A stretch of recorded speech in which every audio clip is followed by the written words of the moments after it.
So this collective currently feels like this. Karma is on the way. Let's get straight into it. I think this is such a beautiful, empowering message, and I truly hope that it resonates with the right people and it helps you because there's so much to look forward to. So the first card is the Ten of Swords. So this collective feel defeated, deflated. It feels like the burdens have just been way too much to carry and you're just effectively giving in at this point. But the universe is asking you to get back up on your feet, and it's reminding you of all the power, of all the magic, of all the authentic energy that you carry, and it's now time to actually shine your light. It's time to light this candle and shine and show everyone that it doesn't matter what you go through, you are always going to bounce back. It's the whole you wouldn't walk a mile in my shoes, or you wouldn't survive a mile in my shoes, for example. So you currently feel deflated. The universe is urging you to pick yourself back up. It's giving you all of the utensils there with the magician. So we've got the pentacles, the wand, the sword, the cup. Everything is currently in your arms that you can use and utilize to create the life that you want to create, or to actually pick yourself back up and put yourself into this emperor position. So make sure you're embracing your power, make sure that you're owning your light and you're mastering your energy. It's really important that you recognize who you are and how you basically level up from this current situation to the next level, and how you continue to raise your vibration and raise your frequencies so that you can align with the things that are truly meant for you. So make sure that you're remembering who you are, you're reminding yourself where you come from. Remember that you've faced much bigger battles than this in the past, and make sure that you are getting yourself back up into that throne. You're standing strong in your power, and you're reminding yourself every single day of who you are, rather than giving into this deflated energy. Don't let somebody take away your power. Don't let somebody take away your light. Stand strong in your emperor energy and know that the person you are is more than enough. The things that you're trying to create is more than enough, and you're more than enough to align with those things. It doesn't mean that you should start looking at different avenues, or you should start giving in and accepting whatever is. It's important that we do continue to get up and we try again and we try again and we keep trying again, so that when we reach a certain age we can say, hell yeah, I did that. I gave that a go. I know that I gave my all to that thing, and I can sit here in confidence knowing that I at least tried, if nothing else. The Eight of Pentacles comes out to remind us to continue to work on ourselves, to work on our goals. It's about continuing to chip away at something so that we can create the thing that we're trying to create. We're trying to bring energy back to us. We're trying to make energy return in a much more abundant way. But to do that, we need to continue working on ourselves. We need to continue working on the things that are truly going to create abundance and allow us to align with the life that we want, align with the manifestations that we're trying to pull in, for example.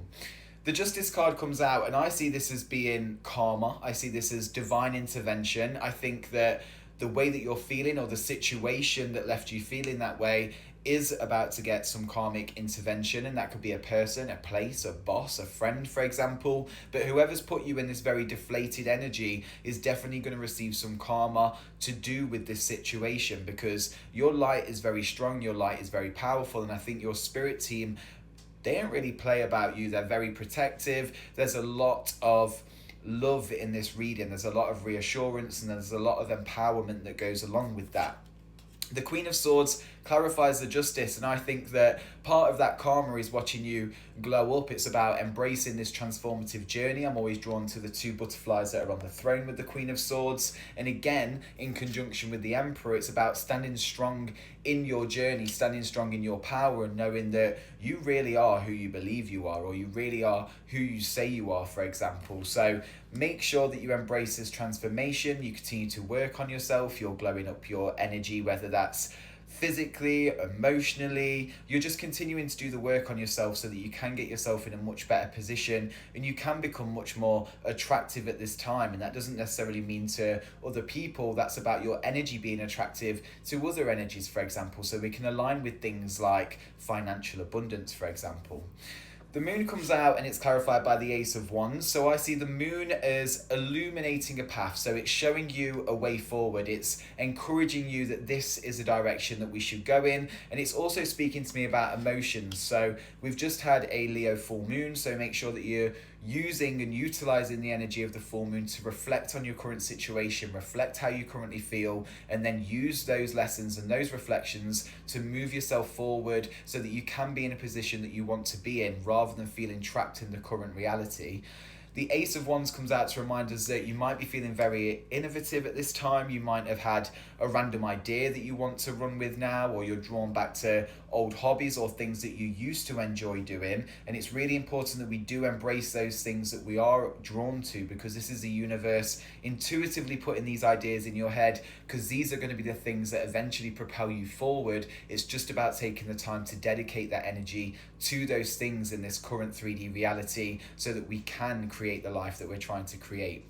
The Page of Cups comes out here, and this speaks to me about having your emotions in quite an immature state. It's very juvenile, it's at the very beginning of the process. So this past event or this past communication, this past person or place may have made you feel like you need to withdraw your emotions, or like you weren't emotionally ready to take on the things that you've been taking on, for example. But it's really important that you nourish your energy and you start from the bottom and you build yourself up so that you can stand strong in those foundations, and then you can truly know that it doesn't matter who comes into your life, it doesn't matter who leaves your life, they're not going to be able to rock this foundation that you've built, this solid foundation that you've created, because you've done the shadow work, you've done the healing, you've put yourself in a much better position, in a much more receptive state to receive abundance, to receive love, to be attractive to the universe, for example.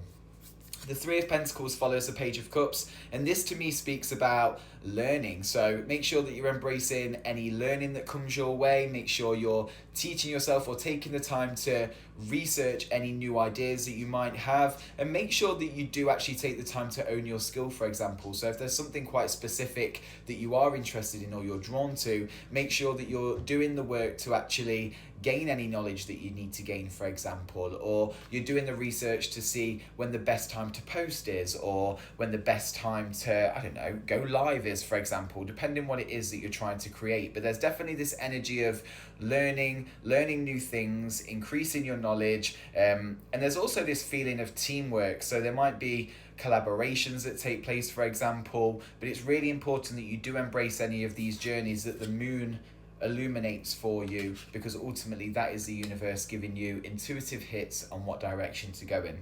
The final card is the King of Cups, and I love to see this because we're in the Page of Cups stage, and once we've gone through this learning, I mean, it could be our shadow work or learning to love ourselves again and putting that energy back into us, we're going to be in the King of Cups energy. So this is being in a position where we are the master of our emotions, we are strong, we are able to deal with difficult conversations, we've mastered our emotional intelligence, for example, and ultimately it puts us in a much better place to protect ourselves, our mental health and our emotions, but it also puts us in a much better position to be able to love other people, or to create from a place of love rather than doing it from a place of feeling forced or like you need to do something. So I do see this collective almost falling back in love with themselves. It's coming into union with their higher self and getting themselves in a position where they're able to embrace this transformative journey and level up their emotional intelligence and the emotions that they're able to